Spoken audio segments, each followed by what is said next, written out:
Hello everybody and welcome to another limited deck building video. In this series I build decks with a limited collection, exactly what it says on the tin.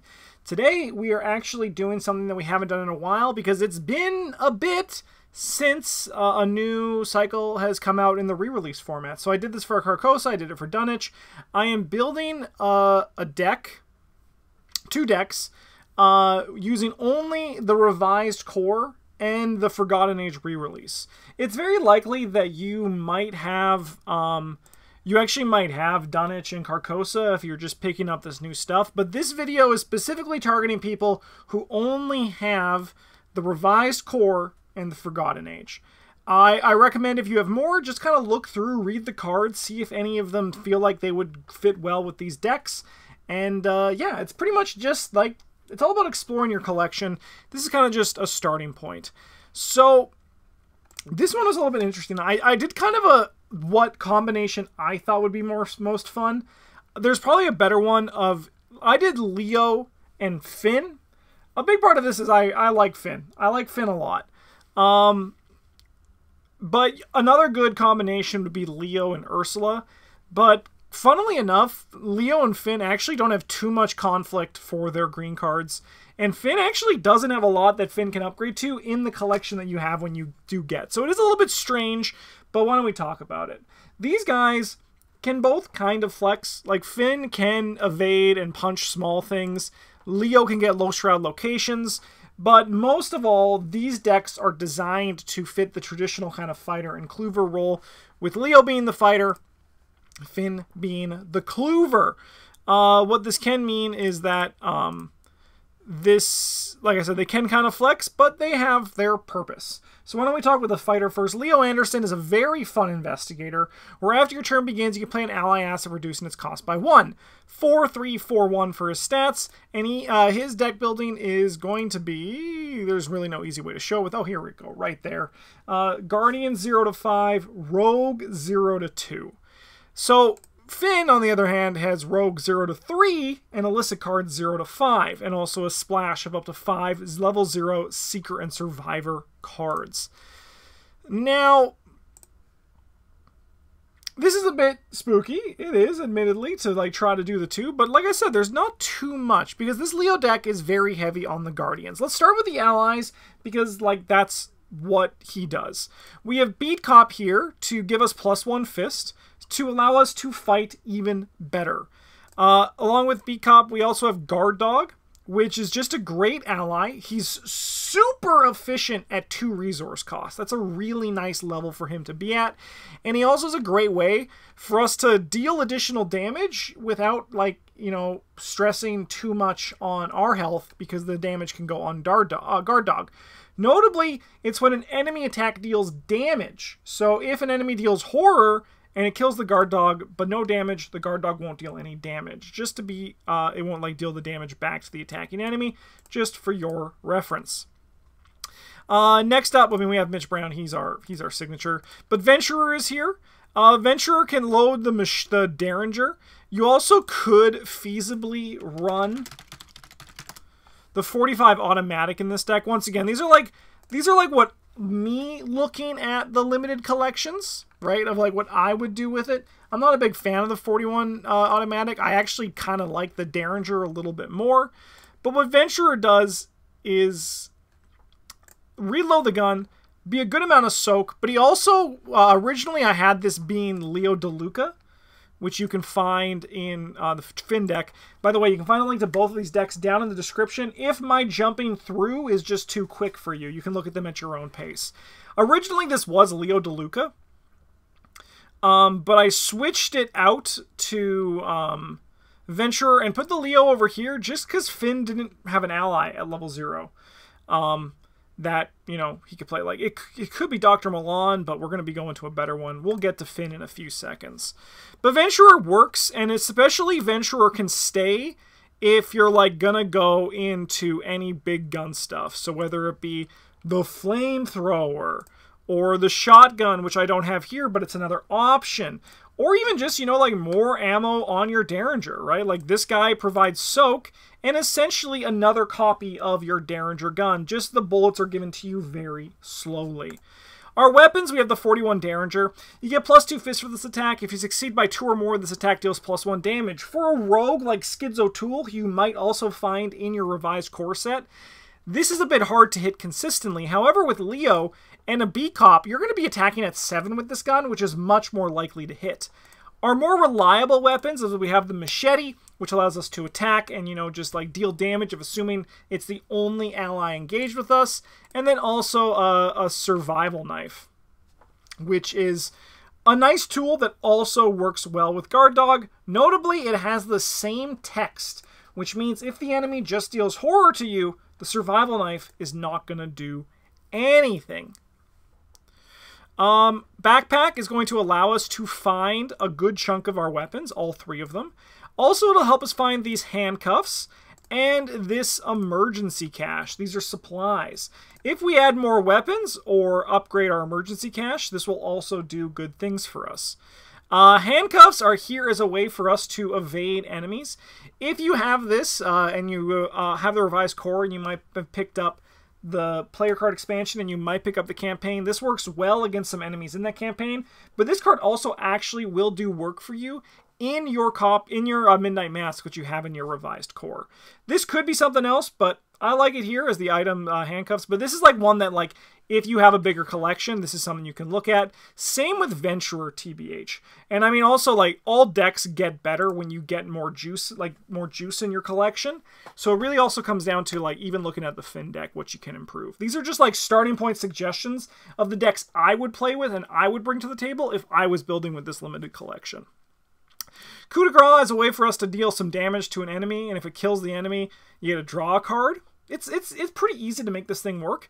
Notably, it is a little bit expensive at 2 resources, but it also commits for 2 fists, so this card is like always active and ready for you.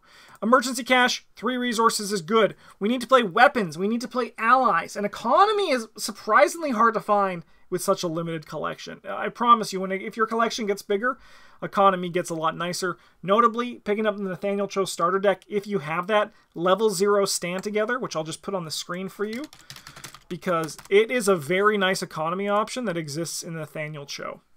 Just choose another investigator location. Both you and that investigator gain 2 resources. It's very nice. Evidence, this is how we can flex a little bit. This also could be Scene of the Crime, which comes in the Forgotten Age. However, Scene of the Crime requires you to pay money, double the money for this. And this also can be 2 book symbols if you would rather just investigate. Looking at our skills, which are great, deck patterns, so to speak. We have 2 copies of Overpower, replaces itself, 2 Fist, 2 copies of Unexpected Courage. Just a nice skill, especially when you have a smaller collection. Take the Initiative is a very strong skill that just came in here, is going to come in this box that you just bought. 3 wild icons, and commit to only skill tests you're performing. It loses a wild icon for each action that is completed by any investigator this phase. Where does this work really well? The Mythos phase. So this will always give you 3 icons in the Mythos phase, and that is super sick.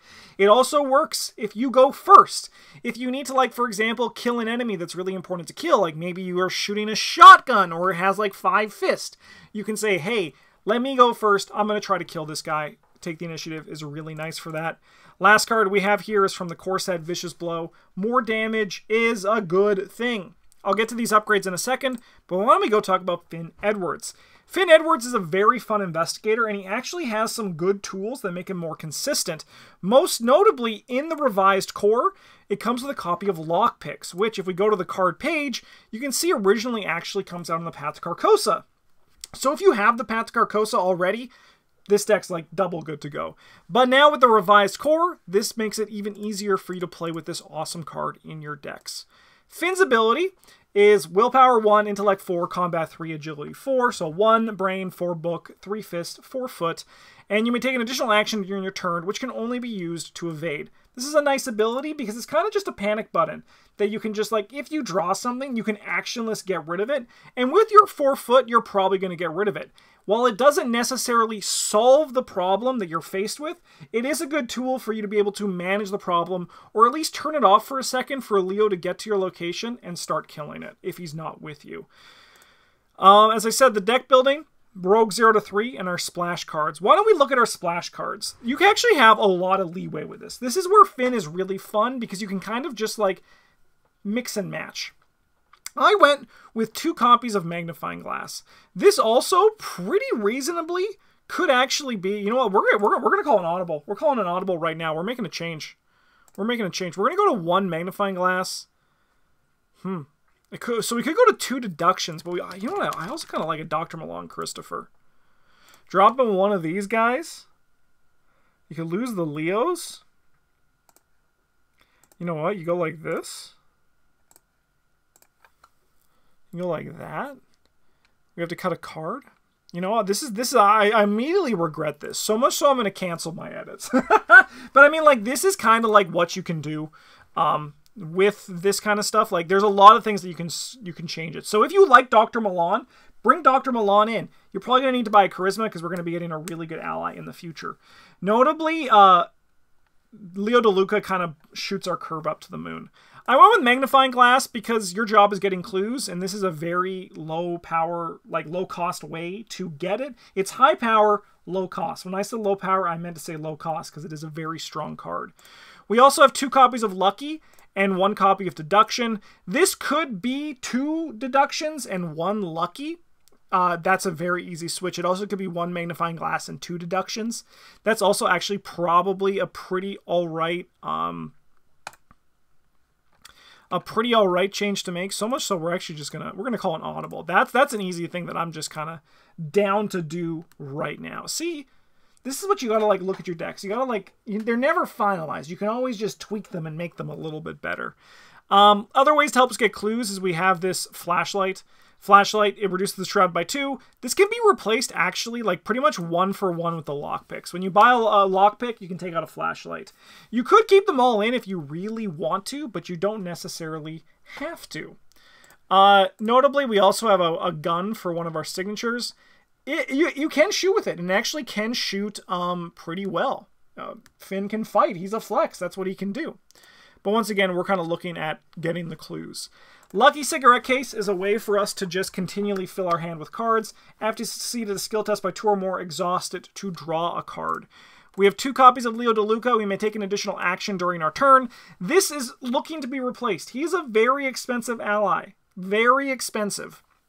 And while our deck has some economy options, we always could have more. That's the #1 thing, right? We always could have more, but it's kind of just here because you want to put an ally in your deck. Allies are strong cards, and my initial version didn't have an ally, but I think ultimately that was a mistake, especially when I'm designing a deck for new players. So I made the switch here and brought Leo DeLuca in.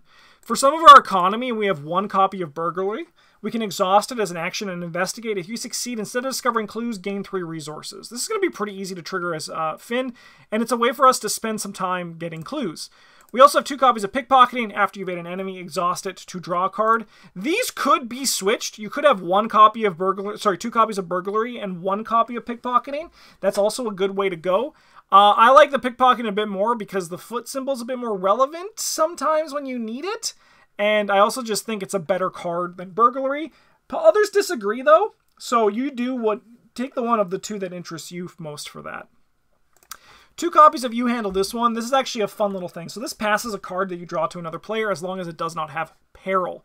Which is really important because, notably, of the defensive stats, the 2 stats in the game that are defensive are considered to be brain and foot. Finn has 4 foot. Leo has 1 foot. Leo has 4 brain. Finn has 1 brain. So the You Handle This One, passing this over to Leo, is really nice to help Finn with brain checks. Eavesdrop is a way for us to get some more clues at a more expedited rate, actually at a pretty low value. So choose an unengaged enemy at your location. Like maybe the enemy that you evaded with Finn. Just maybe. That could be it. Then test foot X, where X is the evade value of the chosen enemy. If you succeed, discover 2 clues to your location. Notably, if you were able to evade the enemy, you're probably going to be able to do the... Oh, I can't even see my mouse. So notably, if you're able to evade the enemy, you're probably going to be able to do the exact same test, probably even more, because your book is going to be elevated once we get to our upgrades. Elusive is a very strong card that allows you to escape from a problem, but this could be replaced with something else, especially if you have a bigger collection, because Finn doesn't really need additional panic buttons, because Finn kind of has a panic button built into his kit. Emergency cash, you always need more money, especially with such a limited collection and limited ways to get your economy flowing. 2 copies of Lucky, just a good card. When you would fail by 2 or less, just play this and don't fail. Seems nice.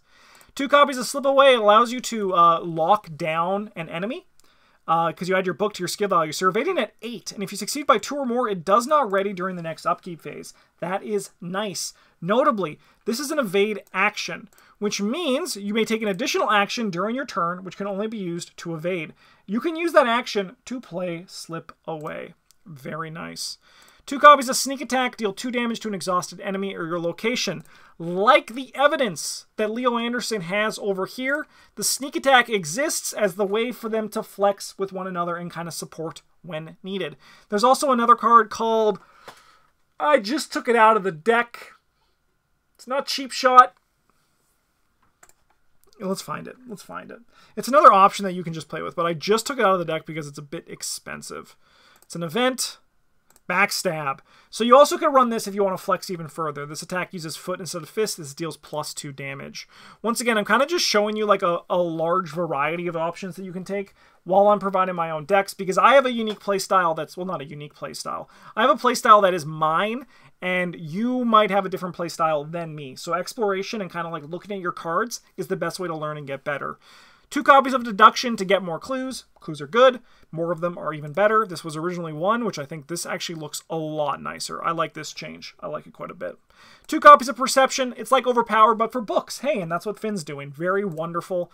And then we have 2 copies of Unexpected Courage again. Let's look at our upgrades. We're going to start with Finn because we're already here. These are the important ones. Lockpicks, very nice. Very good. Very nice. This just means that you're going to be able to pass your tests even more, which means you're going to like be able to get a clue for sure, trigger your lucky cigarette case, and then you can use your remaining actions to also just investigate or move and gain resources. Lola Santiago is a fantastic ally here, Finn. You get +1 book and +1 foot, exhaust Lola, and spend X resources, discover a clue your location, and X to the shroud value of your location. This works really well with burglary, actually, because you can like pass an investigate test, get 3 resources, and then just buy a clue, so it's like you investigated. Or you could just like use the burglary to save up for big shroud locations, notably flashlight. I'm pretty sure the ruling now works that you can use the thing there. You can use Lola during a flashlight test to get a really cheap reduction. But most importantly, she also gives you your 2 relevant stats, which work really well for Finn and also lockpicks. Other upgrades to consider: upgraded emergency cash. You also can draw a card. Hemispheric map, it's in the box. And it does give you book. This is going to very reasonably give you an additional book. It also can give you brain, but the brain going from 1 to 2 is not really that relevant. Like, it can matter, but it's rare. Relic Hunter, if you want to hold the hemispheric map, or 2 lucky cigarette cases. Sure Gamble, which it just says like, hey, I'm going to pass a test. After you reveal a Chaos token with a negative modifier, turn a minus into a plus. And then Skeleton Key, which is a unique card. It's exceptional, so it costs 4 experience. If Skeleton's in play in your play area, attach to your location. If it's already attached to your location, detach it and return to your play area instead. Set the attached location shroud value to 1. This works really well with Lola Santiago. Looking over here at Leo, we have a bunch of options. Upgraded Derringer, which is just like more gun. If you succeed by 1, it deals +1 damage instead of 2. However, if you succeed by 3, you can take an additional action during your turn. Whoo, that's fun. B-Cop 2 is a really nice upgrade. You still get the fist, still get the same. You get 1 more soak. 1 more soak, look at that. But you also get this ability where you can exhaust it and deal 1 damage to it. Then you get to deal damage to an enemy at your location. This is a very powerful ability because instead of now having to attack a 3 health enemy twice, you only have to attack it once, and that's a saved action, which is like good. You're going to want charismas here because we're going to be wanting to play a lot of allies, so this is a nice easy pickup. Looking at some gun stuff, as I said earlier, we had the flamethrower. There is extra ammunition, reloads the gun, custom ammunition, puts the gun on it, but also makes it better against monster enemies. And there are a lot of monster enemies in these games. Leo DeLuca, the upgraded version, if you're looking at another ally, you could take an additional action. He's only going to cost you 4 to put out, so he doesn't even cost you an action to put out, and he's 1 less if you use Leo's ability. And that's really nice because you're, like, immediately action positive. And then a bunch of kind of just random stuff. First aid, if you want to heal your allies, it's a way you could go. It is a bit expensive and slow, but it is something you could consider. Police badge, get +1 brain, and then also while Investigator is taking their turn, you can discard it, and that Investigator may take 2 additional actions. That's kind of fun. Reliable is a great thing for these like melee weapons, or even on your Derringer if you're planning on reloading it a bunch. It just gives you +1 for each time you trigger the ability, which is actually really nice on the Derringer. That could be kind of fun. Notably with that one, you definitely want to play Venturer, and you definitely want to like load the gun up so it doesn't run out of bullets. And then we got Well Prepared, which is just a really fun asset that you can kind of build around. Choose it, and you get +X skill value. You exhaust it and choose an asset, you get +X skill value, where X is the number of matching icons on the chosen asset. This works really well with Flamethrower, with Shotgun, with Mitch Brown. Yeah, consider trying it out. But those are 2 limited decks built with just the revised core and the Forgotten Age. Yeah, check it out, see what you love, and see what you hate. Try it out, experiment, try new things. This is kind of just like meant to be an example, a playground that you can play in. So hopefully you enjoy it. Thank you so much for watching. I hope you found this video helpful. Let me know in the comments if you did. And if you have any, also, if you have any limited collections that you want to see us build a deck, whether it's me or Travis, Travis Bryn, let me know what your limited collection is and kind of like who you're looking at playing and like what your goal is, and we'll do it. We will. Thank you so much for watching. Have a good one. And as always, GG's.